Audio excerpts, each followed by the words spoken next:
What's going on, guys? Welcome back to the Good Success Podcast. I'm your host, Josh Culler, and today is round two. So we have Jeff Johnson back on the live stream here. And first of all, we want to apologize. We are pumped. We had a little bit of a technical difficulty. If you guys jumped on last Friday, first of all, thank you for doing that. But second of all, we apologize for what happened. We had some technical difficulties, and it was on our end. Sorry, Jared did the rendering. So yeah, if you guys know Jared, you guys will know it's not his forte. Yeah, so Jared is he's not a techie at all. He's no longer allowed near the cameras. Not at all. So anyway, but we do want to thank Jeff for jumping back on here and being willing to do that. That was very, very nice of him and very forgiving for you to do that. So we'll get it right this time. We're going to get it right this time. This time is going to be so much better than what it was going to be last Friday. So you guys are in for a real treat. But today we got Jeff Johnson on the live stream. Jeff is from Charlotte, North Carolina. I'm going to have him introduce himself in just a minute here. But before that, if you guys are watching on the live stream right now, if you're not watching this later on after it's been posted, thank you for jumping on, and make sure you guys share this around. We hope to get this out to so many people. Jeff has a lot of value to share with us today on the live stream. We have some really good questions for him. So share this around. Give it a bunch of likes. So I see the likes coming in right now. Make sure you guys do that. And then also comment below. If you have any questions for us or for Jeff at all, make sure you guys comment below. And then tag your friends. Tag your friends to come join the live stream. So Tom's doing that right now. We are going to have Kevin that is going to be on the comments below, so that if we have anything linked, that's going to be down in the description below for you guys to check out. Any websites that we have, we'll link Jeff's it's GoNewPathProperties.com, right? No, it's just GoNewPath.com. GoNewPath.com, that's what it is. And that's a new website, right? You guys just got that up. Yeah, we just got it finished. It's awesome. Turned out great. Looks good. Who helped you with that again? Eddie's team did at Go Media? Go Media, yep. Awesome, yes. Awesome. It looks great. So you guys go check that out. He has we're going to talk a little bit about his team, but he has all of the bios from his team there. You guys can read that and introduce his team at New Path Properties. And so before we get into the actual introduction and then the questions, guys, if you are not already, make sure you are subscribed to the Good Success Podcast. We'll have it all linked below. It is on iTunes, Google Play, SoundCloud, Stitcher, and then Anchor. So make sure you check that out. And then like all of our social media profiles, we have Facebook, Instagram, LinkedIn, YouTube, and Twitter. So make sure you're on there. And then also a Good Success Mastermind. So Jeff is actually a part of our Good Success Mastermind. He has been in it. It will be a year coming up in May. So we're super excited to have him on board for that long. And he is definitely one of our cornerstone members. But he's been with us in the mastermind for that long. And we hope to have him through the rest of the time that he's even alive. So we need to keep you on there. So I'm never retiring. So I would say up to retirement, but we still want you in there at that point. I'm never going to retire. Good to hear. But if you guys are interested in the Good Success Mastermind, go to goodsuccess.com/mastermind. Our next event is May 9 through 11. And we do have an application process. We don't let just anybody in. We do vet numbers. So it's not just people that are just getting into real estate. These are guys that are experienced, and it's an elite group of real estate investors in our room. We built up a great community, but we do vet that, but also your character, who you are, and we want to make sure that we have top-notch people that are in the room. So goodsuccess.com/mastermind. Go check it out. Next event is May 9 through 11. So without further ado, Jeff, let's go ahead and get a brief introduction of you. So tell us about yourself, what you do, how long you've been doing that, and where you're at. Okay, so my name's Jeff Johnson. I'm in Charlotte, North Carolina. I own New Path Properties. We've been in business since 2009. We've been, mainly doing flips since 2009, but we also do some new builds here and there when it makes sense. I was a civil engineer for about 20 years. I was a construction manager. I did all manner of things in the civil engineering world for a very long time, but just always had a passion for real estate, and just finally took the leap after the recession in 2009, and I haven't looked back. I went full time in real estate in 2014, and it was the best thing I ever did. So just really enjoying networking, and that's really my big thing here in Charlotte. I love to network. I run a local RIA subgroup here. I love to meet people and work with people, helping them build their businesses, and that helps me build my business. So I've got a team now of 4 people, including myself, and we're growing and just doing more and more real estate. So joining the Good Success Mastermind has been a huge help for me too. I can't say enough about you guys and you know, the efforts that you guys put forth and helping us grow our businesses. So it's just been a great experience. So I don't know what else you guys want to know, but you know, I grew up in a old house that was built in the 1890s, and literally my whole childhood was rehabbing homes. So it's kind of like second nature to me. Yeah. That doesn't mean that doesn't mean you have to have that experience to do what I do, but it definitely was helpful. Now we got about 10 minutes into the live stream last time, and I asked about Kaliko and Brad. So how did you come about finding them? They're just grade A people, down to earth people. I know Kaliko pretty well. We've chatted back and forth on Facebook Messenger and whatnot. And then when he came to the mastermind in August of last year. So tell us a little bit about how you came across them and how I believe they found you. But can you explain that real quick? Because I know a lot of people out there are struggling with finding good people to bring on board. So how did you come about them? So the way that I found them, again, you know, is they found me, but it's mainly through my networking connections, just letting people know what my needs were, and people just, you know, connected me with those guys. So really, I let a couple people know I had a need for an acquisitions manager, and I'd known Kaliko for a while, and he and I just got to talking about it, and I bought a couple properties from him when he was a wholesaler. And he just really struck me as a good, solid, loyal guy. And it just, you know, over the course of 2 or 3 lunches, we just decided that we were a good fit for each other. And, you know, he's been with me probably a year and a half now, and I haven't looked back on that hire. He's great.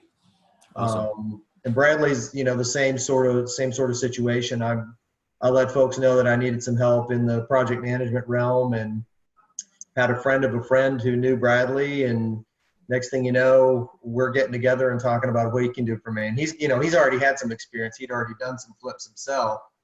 And so it was kind of a natural fit. And I'm actually moving him into more of a management position at this point and replacing him. So slowly letting go of the vine, and it takes good people to do that. You got to be able to trust those people. For me, the biggest thing was loyalty, you know, loyalty and character. I wasn't so worried about their skill set. You know, that can come along. But the loyalty and character is what I really look for. So those guys are great additions to my team. That's awesome. And I like the word loyalty that you use. It seems like, just from seeing you guys, not just in person, but also on Facebook and everything, and then being on some conference calls with you, like, you guys seem like your best buds. It's pretty awesome. You guys are working together and you're best friends, and it's like, it's a well-oiled machine. It looks awesome. So well, maybe not every day, but yeah, for the most part, we keep each other in check. And I think what I love about those guys is their personalities really mesh well with mine. You know, Brad's very calm and calculated, and I tend to get spun up from time to time, and so he can keep me calm. And Kaliko's he's a hard driving guy, so when I get lazy, he drives me harder. So it's just really a good combination. Awesome. All right. So how and why did you get started in fix and flipping homes? So I know that you mentioned a little bit about your early days of where you lived when you were a child, but like, explain how you got into it, and like why you even were interested in fix and flipping homes. Like, right after the recession, 2009, why did you even get into it? Well, I think it's one of those things. I saw an opportunity. You know, there was a lot of properties. I saw a lot of for sale signs. And it just seemed like, if I'm not going to do this now, when am I going to ever do it? You know, it was easy to buy property. I'd done a lot of research on the internet, and I got hooked up with my mentor out in California, Alexis McGee. She started the foreclosures.com website. And I went out there for some training and just really got a solid foundation of, you know, what she calls white knight investing, which is basically you focus on helping people, and then the houses and the benefits and the money come after that. So it was a great way to start investing, was really to focus on the person and not so much on the profit. And that's kind of how we built our business, is focusing on people. So I did a coaching program through her, and it took me 9 months to find my first deal. 9 months, and I think I told you guys over 200 offers. Yeah. None of those offers ever got accepted. It actually was from making offers that I got hooked up with the right person. And next thing you know, it just, everything started to snowball from there. And once you buy that first deal, it's kind of like, you just started that 600-pound boulder rolling. So after that, it just got easier and easier and easier to find property. Yeah, it's really cool. I mean, even from the very beginning, when you started talking, you said that you help other people build their businesses and then you build yours.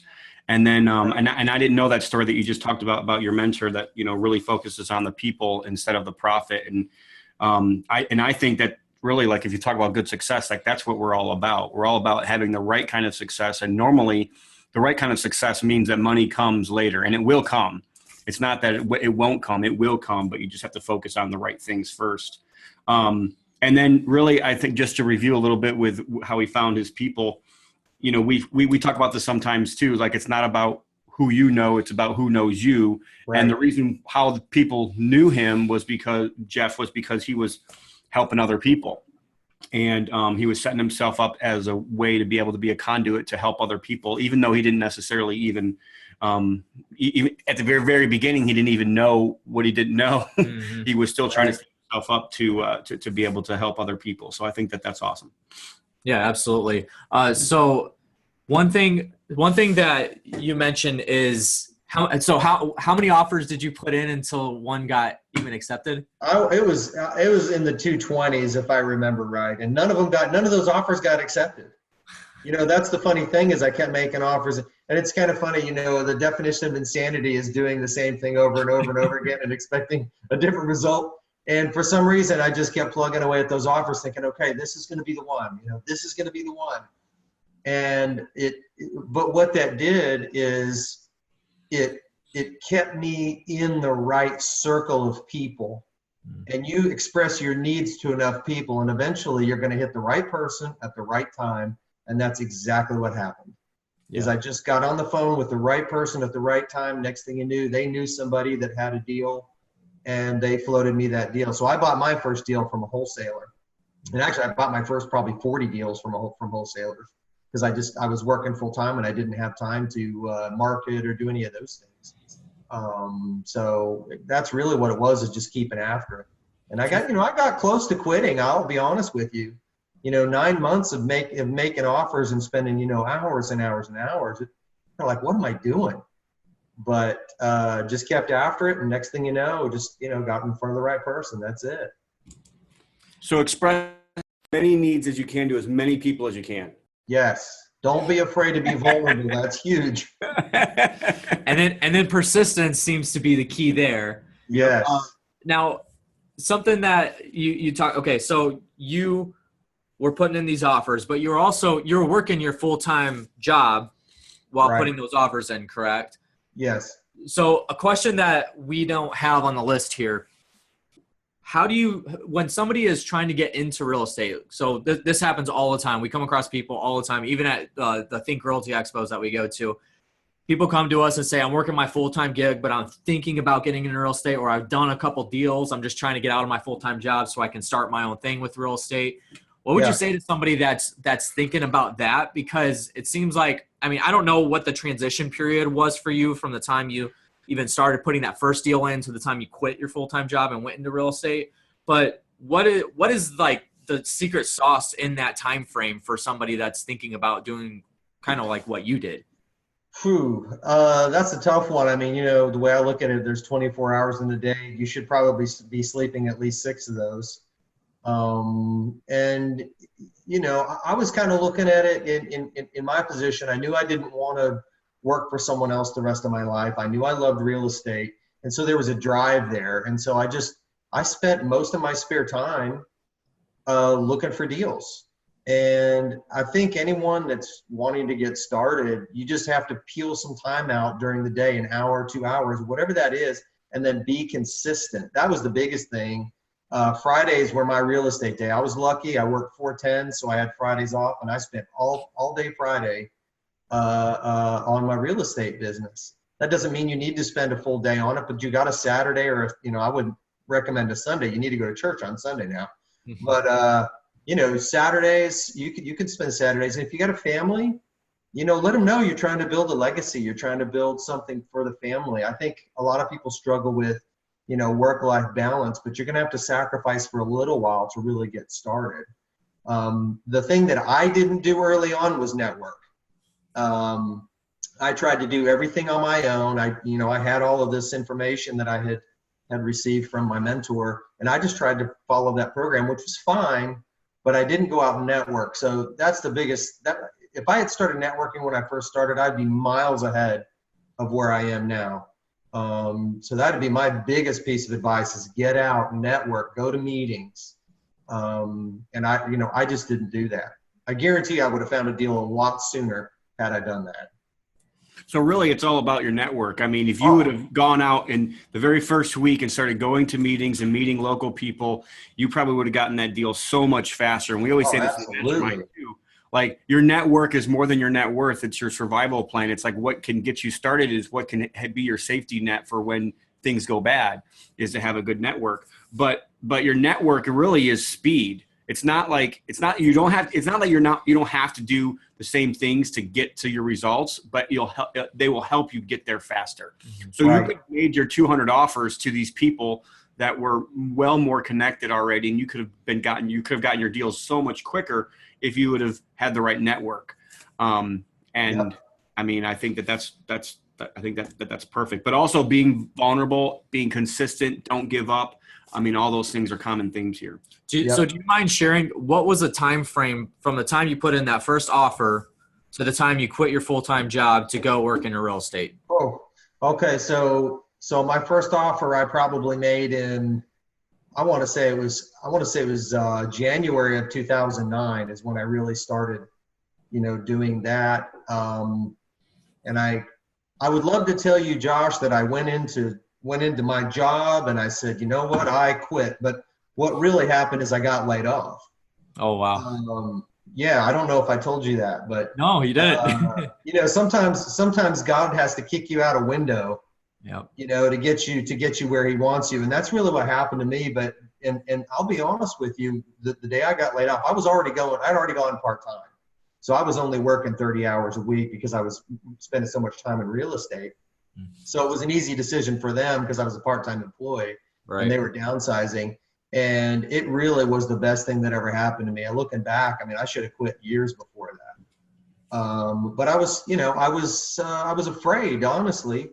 Having that paycheck every 2 weeks was nice. I always knew I could pay my bills, even if I wasn't able to buy real estate deals or whatever. I always had that paycheck. But I look back now and I'm like, man, how much did I miss out on sitting in that office for, 5 more years after I figured out what I wanted to do. But, everybody's got their own story. That's mine. And getting that call from the owner of the company, was honestly in my career was the best thing that's ever happened to me. So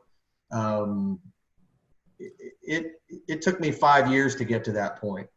And I think I had done maybe 60 flips, 55, 60 flips before I actually got to that point. I could have quit long before that. But, right. I'm a creature of habit. Mm-hmm. So, and I had spent 5 years in college to get my engineering degree and studied for my professional engineer exam. So I had all of this, investment in my education. And I'm like, God, do I really want to throw all that away? But really what I was doing is throwing my life away the longer I spent in that job. Yeah, but I think what's interesting too is what you focus on expands. And sometimes we get what we're focusing on in a way that we wouldn't wish upon ourselves. We don't know what's going to happen, but at least you already had something else going. And I started my own side business when I was 19 years old. I had started working for a guy when I was 12. And I started working for a new guy when I was 18 years old. In 19, I started my own side business. And I think a lot of times people need to do that, especially when they're younger, and have that have that plan B started already, or have that what could be your new future plan A built up, and focusing on something that you are really passionate about, that you really want to do, and putting yourself in your core genius and putting yourself in that, so that way you can decide what you're doing, and then also how to make an impact on other people. So and Jeff does that in his business, and we appreciate him for that. So yeah, that's an incredible story, Jeff. I didn't know that about you, so that's good to hear. Especially for a lot of people that are encouraged, because we've heard the story many, many times that, got laid off, got into real estate, and now I wish I would have done it sooner. But, Yeah. It's different when you hear it from somebody personally, as opposed to like in an article or, on TV or something like that. So that's awesome. So if you guys are joining live right now, make sure you guys share this video around. We're trying to get this to go viral, so make sure you guys do that. We got Jeff Johnson on the line here from Charlotte, North Carolina with New Path Properties, and he has his website link below, so you guys make sure you go check them out and see what they're all about. So he is a all-star fix and flipper in the Charlotte market, and so we got a few questions we've already asked him. We're going to keep going here, so make sure you guys share this live stream, comment below, leave some likes on there, so make sure you guys do that. So one thing that New Path Properties and Jeff Johnson pride themselves on is the top shelf fix and flips, like the fully decked out designs and these beautiful homes, beautiful landscaping. I've seen your guys' homes, and they're just absolutely gorgeous and totally just different from any other fix and flip that, is typical in our market. So tell us why you even not just started doing that, but why you're even continuing to do it. Why the top shelf flips? Well, I think I gave you guys the example of guys that work in forestry. When they go out into a new forest and they cut down trees, they always plant new trees. And that's the way I look at my business is, when I'm raising price points in a neighborhood, I'm planting trees for future opportunities in neighborhoods and areas. And I mean, I think I told you that I have one neighborhood, I think I'm on my 8th flip. And every time I do a flip in there, I raise the price point a little bit more. And every time I've done that, I've created more opportunity, not just for me, but for other people in that neighborhood. And you can't do that without an exceptional product. People aren't going to walk into a house that's lipstick on a pig and pay a premium for it. They're just not. People are very picky. They've watched a lot of HGTV, wink, wink, and they know what they want. And I can't give them the fixer upper house, but we get pretty close, and we've been able to bump price points, and they seem to appraise. I mean, appraisers are very, very. They've got their eyeballs on finishes. They want to see that there's been care taken inside of a house and that things are done right. So that's really what it's done. It's just created more margin for us in our market because we're able to raise price points. And of course, the asking prices follow up behind that, but we've been able to continue to create more and more margin as we go along. So that's one of the reasons we do it. Plus, I just love it when people walk in and fall in love with one of our flips. I mean, that's one of my favorite things is seeing buyers' faces and getting testimonials from people, meeting them at the closing table. I mean, if you look at my Facebook page, I've got dozens of pictures, me and the buyers at the closing table, taking a picture because they're so happy that they found this house and, this is their house. And I don't know, it's just always been beneficial. Plus it gives my company a reputation for quality, which I really like. And even people who want to sell their houses to me, when they see that, it changes the conversation a lot of times. Yeah, when they see what you've done to the other houses, they're Right. totally on board. Awesome. So it's almost like you, in a way, have a little bit of control of your market when it comes to, especially in the neighborhood that you've done 8 flips now. Right. A little bit. That's not only that, it's every single time you do a flip or every time you raise the price. So how much is your average retail price? Just give me a number. That's going to depend on what time of year we're talking about. Because I mean, we've got them going from, we've got a mobile home going at 85 grand all the way up to a $650,000 new build. So we're all over the map. Most of them I end up, around 250 to 300,000. So when you're raising the price points, how much price point are you raising? So 30, 40, 10, 20? Well, okay, so in that specific neighborhood, if we wanted to go through that timeline, and they're all within 600 square feet of each other, but we started out at probably 175 a square foot. Then the next house we sold was 185, and then we hit 200, and now we're at 205, and then we're at 2. So it's really just we're just marginally increasing the square foot prices every time we sell something, by Right. $5 or $10. Right. But so $5 or $10 equates to $20,000 each time. That's right. That's so, right.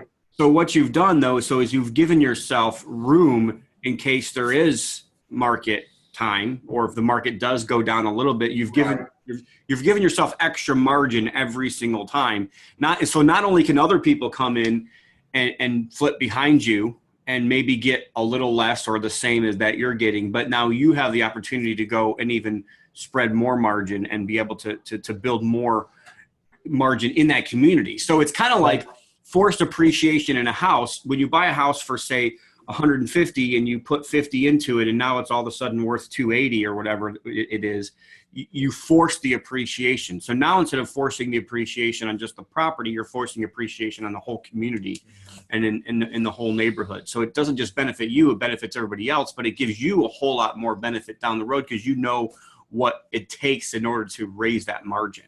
Right, right. And I said it before, I'll say it again. This is not just in business or just in home flipping, but this is the same thing in relationships and in your business and in your brand. If you've built up yourself up some margin with your company, for instance, or your brand or your name, that you've done so much good for people that like something comes in, bad news, it's going to give you that extra margin. I know a billionaire that actually never had anything out on his name, nobody ever talked about him. He didn't have any brand build up, and one bad thing completely destroyed his business because he couldn't go back and rebuild that margin that he didn't have. So what Jeff is doing here is he's building more and more margin every single time. So if a bad flip does come in, or let's just say the market does move a little bit, it's not going to hurt as much as if it would have. So again, it kind of goes back to like creating yourself a survival net, for instance. And that's what building your houses to a better level will do. That's what building your business to a better level, building your brand, and building relationships with your spouse or with anybody. Like you have to build in that extra margin so that way when tough times come, you'll be able to survive. So it's, I know you're not experiencing that survival plan right now, but like you should always be thinking about that. What's going to happen? I'm always thinking about it. It keeps me up at night sometimes. Right. So what's going to happen when winter comes? We're in the summertime right now. When it comes to house flipping, we're seeing prices raise $10,000, $20,000, $30,000 in 6 months. And we've never seen that in the Midwest. And we're now finally just starting to see that, but which is great for us. And we're doing the same thing. We just sold a house, I think $50,000 more than any other house in this neighborhood has ever sold for. Nice. And we had a little bit of a problem with it appraising, and we even got the buyer to bring extra money to closing because they know that the house is, that they want that house, and to them it's worth that much money. So anyways, I think that's just a testimony to Jeff and what he's doing, and I appreciate everything he's doing. So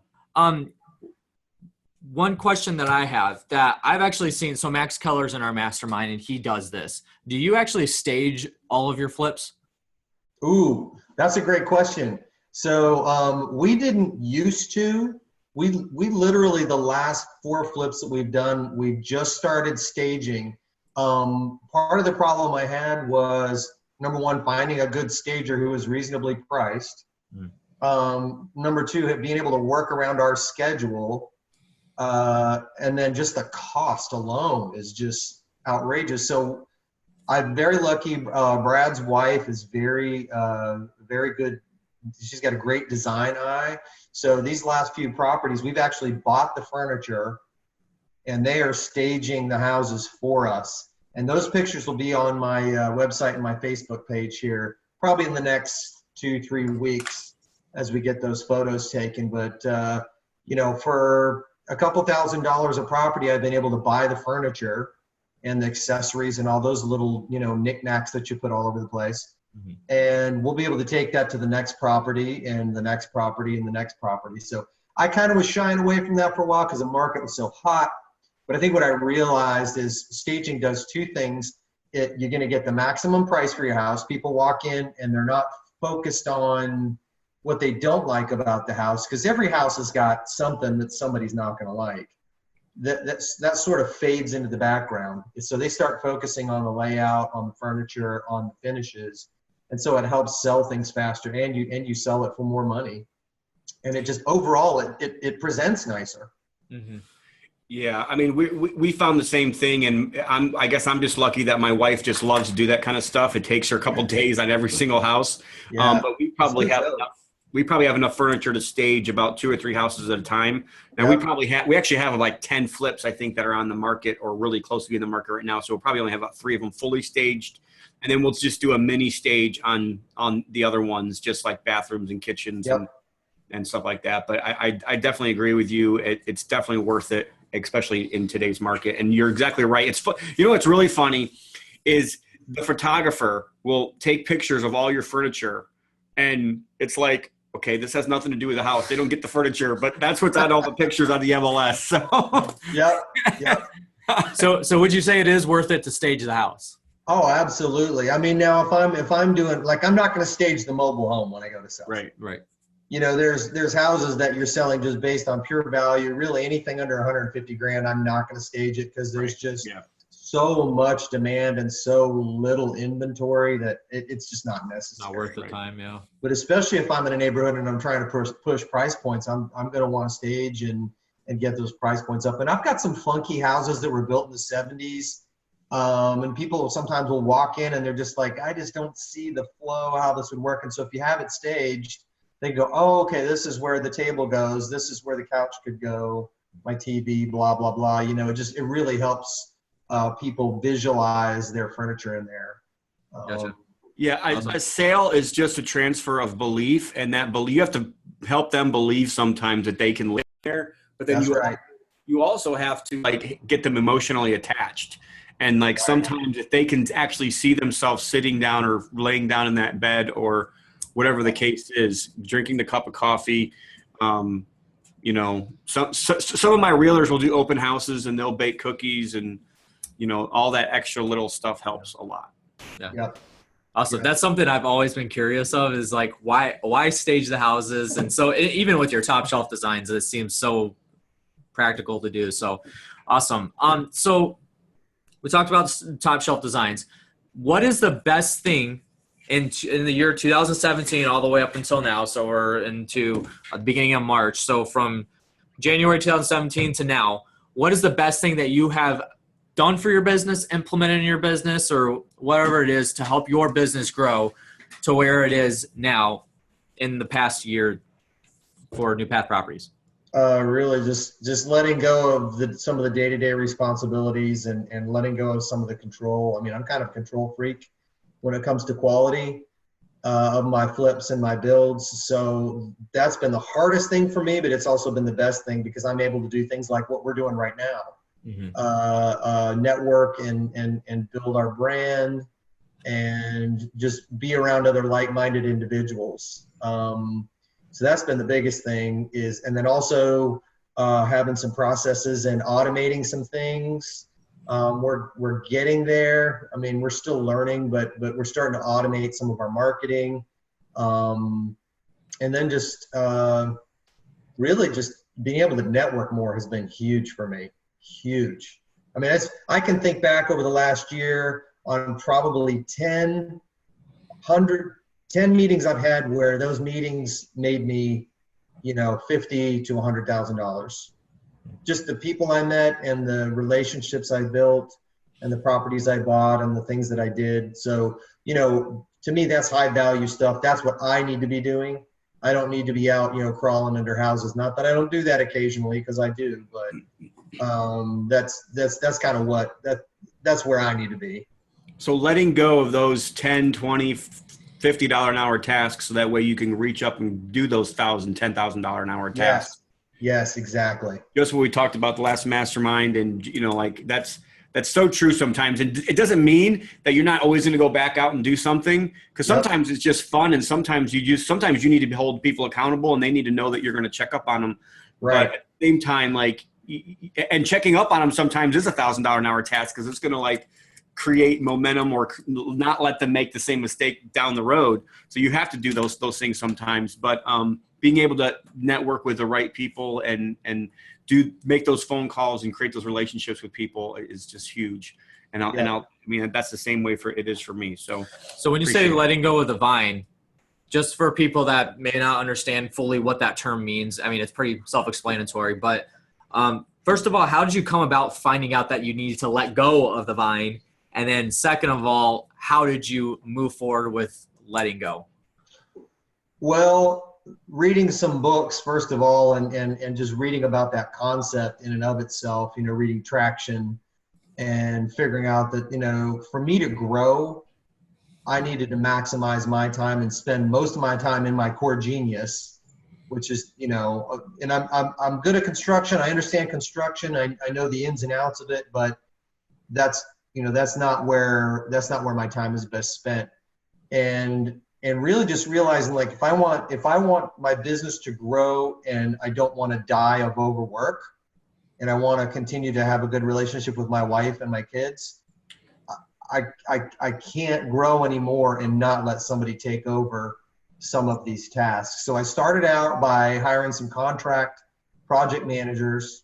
Probably about 2 years ago, I dabbled in it, and then I hired somebody, a couple pretty much full time, to manage my jobs. And that, I had some limited success with that. There's some things we did right and did wrong, and slowly just got to the point where I may check in on a property every couple of weeks, every few weeks. I might drive by and take a look at it.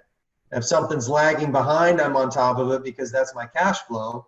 But I'm not there every day checking on quality, and I've had to really set some quality standards for people, and it's tough. I mean, you guys know, Tom, dealing with contractors, that's probably the hardest part of our business, is trying to relay our expectations to somebody who's there every day in the grind, painting and putting up drywall and those kinds of things to get your vision. It's just kind of hard to relay that to somebody that's in a kind of a labor position. So we struggle with that. I think there's not a single person in our job that doesn't struggle with relaying those expectations and meeting those expectations.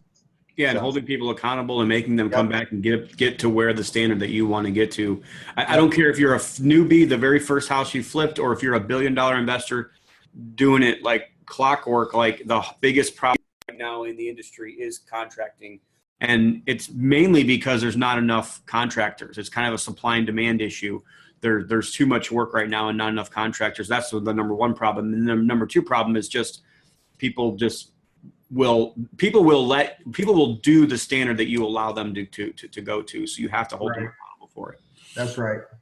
Absolutely. So the best thing that you said you've done is let go, and that's let you let go of the vine and be able to be in the seats that you need to put yourself into, to raise above the clouds and be able to really see your business from a larger standpoint, and be able to focus on creating new relationships and being the expert and helping your brand and all that. So that's awesome. So not only that, but being able to reap some of the rewards of having a successful business, go on some trips and spend some time in the mountains and recharge a little bit. I mean, that's huge to know that things are being taken care of while you're away, enjoying Paris or whatever, we might do. It helps you appreciate them too more. Absolutely. Yeah. So I've asked about a timeline and a couple questions ago, but the reason I ask is because a lot of new real estate investors that have done maybe one or two deals or are thinking about getting into real estate always ask this question, like, how long does this take me? How long does that take me? Well, there's no point blank answer, obviously. But so when it came from you starting this thing in 2009 to the time where you let go of the vine, so you realized that, you may have been getting in the way, maybe that a lot of the tasks just weren't meant for you. When did you start realizing that, hey, I need to let go of this thing and start putting some of these tasks off to maybe Kaliko or Brad or, other people that you have in the business? So at what point from 2009 to now did you realize that? And then I know that we said in 2017 you started letting go, but I mean, how long did it take you to realize that and, get to that point where you were just ready to let go? So it was probably after I started doing my first new build in 2014, I realized that it was going to require a lot more time than I had to manage that new build and also, keep my pipeline full.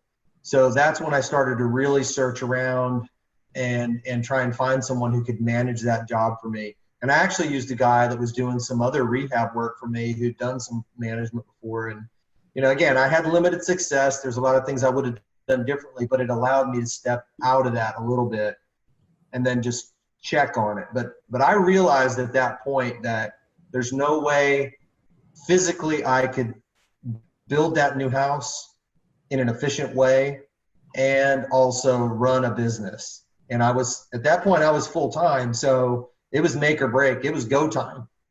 If I didn't make it, nobody was making it for me. And that really kind of pushes you to constantly look at what you're doing and does it make sense and is it efficient? And I think one of the things that a lot of people don't think about is opportunity cost. Everybody's always thinking about, how much is it going to cost for this? How much is it going to cost for that? So, with my manager, it was like, okay, he's going to cost this much, but he's going to free me up so I can do this much more. And that's really kind of a mind shift. I think a lot of investors are always focused on, what's this rehab or this build or whatever going to cost, but there's, you have price and then you have cost. So in you and your own business, if you were going to focus all your time on building that new house, then you wouldn't have had time to go get the next deal or get Right. that funded or start the next rehab or sell any other house that you might have in the pipeline. So that's so true, especially if you're going to do more than a one deal at a time. You're going to get to the point where you tell yourself, I can only do one deal at a time. And every single time you start over, you're starting that momentum all over again. So instead of like that train that's moving down the railroad tracks moving, like that nothing can really stop it. Like you have to really churn to start all over again.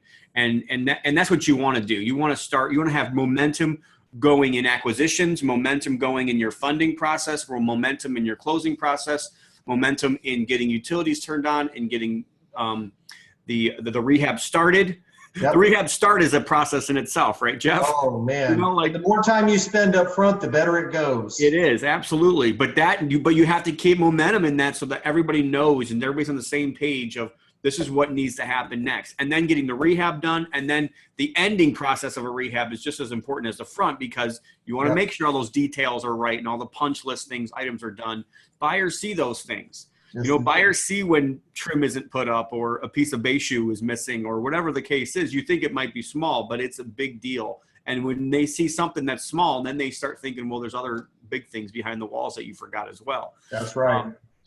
But you've got to have momentum every step of the way. You can't just let go of any of those balls. And it's only humanly possible to do one thing at a time. Sometimes we think that we're multitaskers. We're not. Nobody is. Even a juggler can only touch one ball at a time. Right. So you might be juggling and you might be throwing it in somebody else's court and then they're throwing it back to you. But until you can relinquish that responsibility to somebody else and only come back and check when you think it's necessary to come back and check, that's when you can really start creating momentum because then it's their responsibility to do that task every single time. Yep. And I think that's just a huge, especially in being a leader. A leader will focus on creating momentum in every aspect of their business, creating momentum on marketing, creating momentum on getting the house under contract, creating momentum on closing that deal and making sure that thing closes, creating momentum on getting the deals funded. Like you want to create systems and processes that can, like you said, automate as much of that as you possibly can, but you've got to be willing to let go of that to somebody.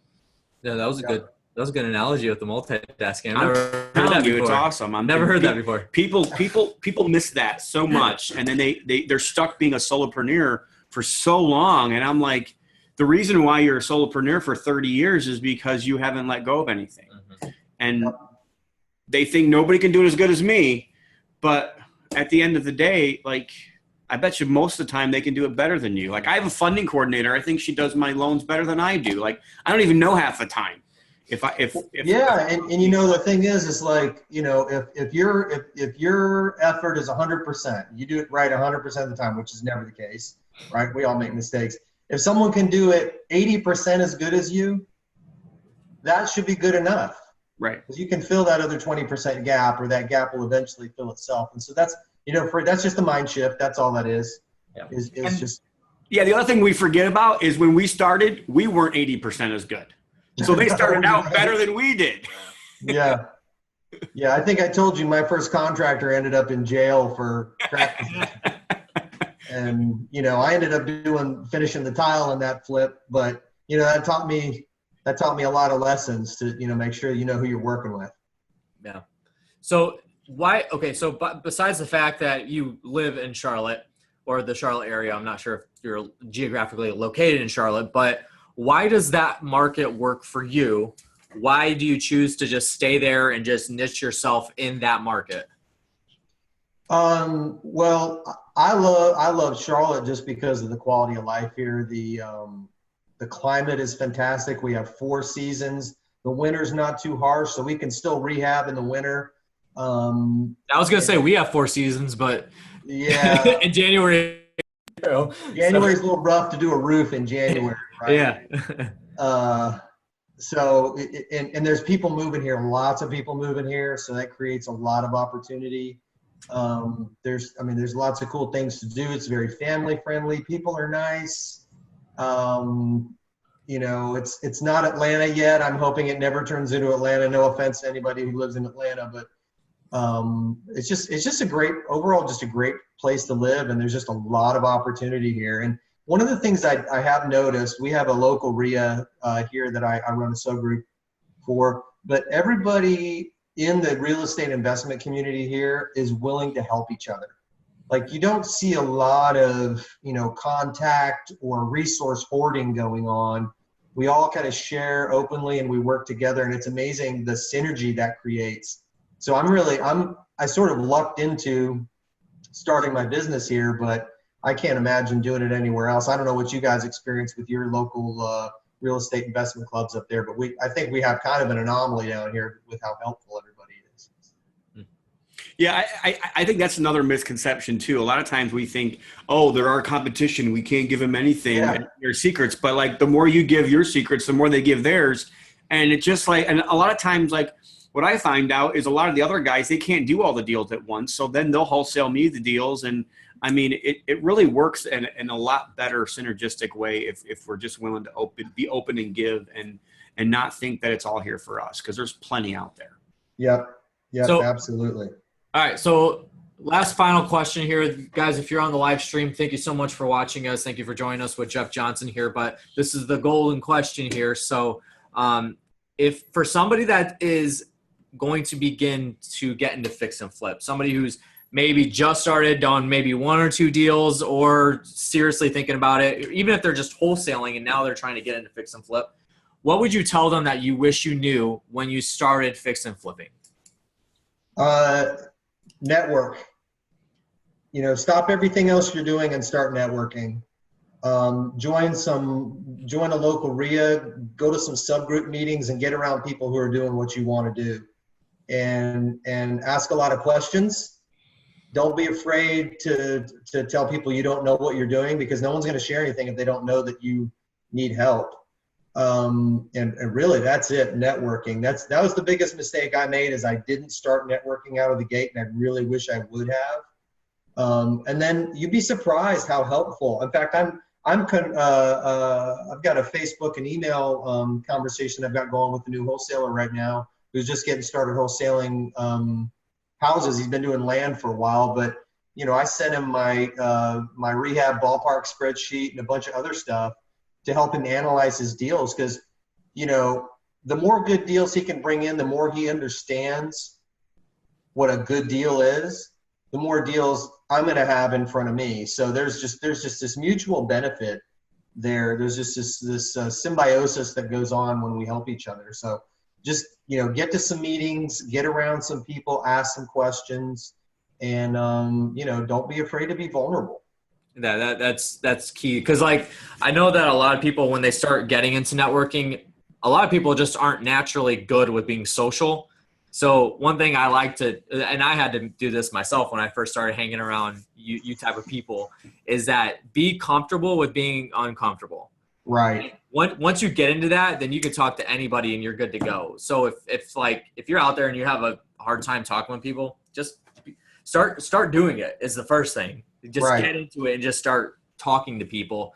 And then once you've done that, then you'll find that it's easy just to go about it. Just like That's it. So. Well, I think what a lot of people, they get into it and they think they've got to know everything or act like they know everything or like they're big players. And, you can see right through those people right up front. There's nothing more touching to me when somebody comes up and goes, hey, I'm just getting started. I have no idea what I'm doing. Do you have anything you can share with me or any helpful tips? Man, I'll spend an hour after a meeting sitting there talking to somebody like that. Whereas if somebody, puffs their chest up and comes up to me and says, hey, I've got, this much money and I know this many people. I'm like, all right, whatever. They may know that many people, but it just, there's just something endearing about humility that I think most people are drawn to that. They just are. I think the other thing that people don't think about is that in communication, the listening part of the communication is so much more communicative than actually talking. So when you're listening to somebody, you're actually communicating in a much larger sense than the people that are talking. So just go to the groups and just listen for a while. You'll get to understand what their lingo is and what they're talking about. And I don't care who you are, you know something that other people don't know. That's right. Figuring out what that is and how you can insert yourself to be able to help. It takes the listening part first and asking the questions, like you said, being vulnerable. I mean, part of what the Good Success Mastermind is that every single person that comes has to be vulnerable for a period of time and just has to ask questions and how can I make my business better, or what's my opportunity, what's my challenge right now. So just to kind of review, you said just when you first started, like before we even got going in this, you talked about helping others build their business, and that's going to eventually build yours. You said, let other people know what your needs are. That goes back to being vulnerable. The more people you let know what your needs are, the more people will know about you, and they'll think that, and they'll like you because you're humble. Like you said, it's not about necessarily who you know, it's about who knows you. So you've got to get out there and you've got to network.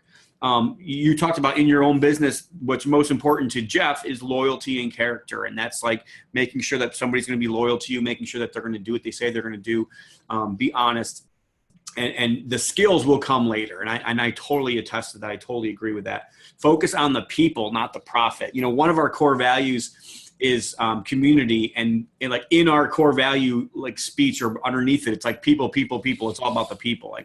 So it's very important. People, if you have the right people, you can go a long period of time and not make money, but eventually you will make money if you have the right people. I promise you. So building margin, you talked about that with your houses, but we also talked about that with relationships, your brand. You did over 200 offers. It took you 9 months. You said don't give up, but also have the commitment and be consistent with what you're doing. And that goes back to momentum as well, like that consistency, the momentum of the consistency, and just having that sure schedule. Network. What you focus on expands, even though like Jeff didn't talk about this, like he was focusing on real estate and then all of a sudden like his career got chopped out from underneath him. Mm-hmm. And you're not the only person. It's actually funny. I know 3 engineers, and Jim Ingersoll, John Morey, all of them, same thing. Like they were focusing on real estate and their job got taken away from them. But what you focus on expands. Letting go, the best thing he's done in the last 2 years. It was the hardest thing to do, but it's the best thing he was able to do. Let him get out of his day-to-day grind, doing the $10, $20 an hour tasks, and now he's actually being able to do the tasks that he should be in his core genius. Also giving them time to recharge. And sometimes we forget to do that. Yep. And then help local people. Go around. There's a group in our area. Justin Smith and Adrian Shabbat have it, and they've created a great group that really helps the other investors. They teach people how to do tax sales, teach people how to do the ways that they acquire. You would think that that's like some secret sauce, but they're teaching everybody. They're getting deals out of it. They're getting lenders out of it, and I think that they're doing a great job with it. I appreciate them a lot. And the very number one best tip you said for anybody is to network. Get out of your comfort zone. Go talk to people. And I totally agree with that. I mean, you can't do any better than that. So you have to network. You've got to know people. That's right. Yeah, good stuff. So I think that's going to be it, Jeff. We appreciate you being on the live stream here with us and taking the time, even though last week we had some complications. We thank you for getting back on here with us, taking the time to do that. And hopefully you guys watching here got a lot of value out of that. Jeff has a lot of knowledge to share. If you guys want to get a hold of him, Jeff, how would they be able to get in contact with you? All right. Well, the number on our website goes to our acquisitions team. So that's not a valid number for questions. But my personal cell phone number is 704-488-8332. Text is usually the best way to get a hold of me. And my voicemail says so. Or you can email me at newpathproperties@gmail.com. And I try and respond to everybody. I don't, I can't take a ton of time, but I try and respond to everybody and be as helpful as I can in the time that I have. So yeah, absolutely love to hear from some folks and see what I can do to help. Fantastic. And then you guys, we have his website linked below, gonewpath.com. It is a brand new website. So you guys check that out, and it has all their bios and from the team. We talked about Kaliko and Brad. It has them in there. And did you want to say something? No, I just wanted to thank Jeff for being on and being coming on twice. So yes, thank you so much. Jeff. Absolutely. No problem. Yeah, we appreciate that. So if you guys know Jeff, if you guys know Jeff because maybe he shared the live stream here, and then you guys are friends with him on Facebook, or you like New Path Properties page or whatever, make sure you guys check us out as well. Jeff is in our Good Success Mastermind. Our mastermind is where we bring elite real estate investors from across the country into one room. They collaborate 4 times a year, and then throughout every single month, we have a monthly mastermind call. And so we talked about networking a lot. This is like your opportunity at the mastermind. That's one of the biggest things that we really focus on is the networking time.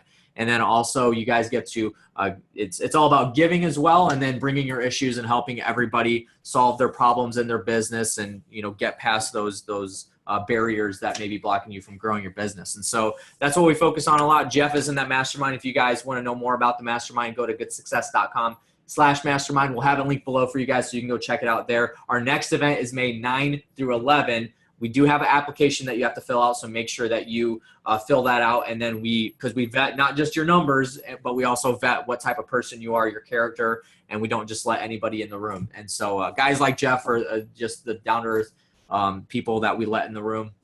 Everybody's like Jeff in a way, just not exactly like Jeff. But thank goodness that'd be boring. Right.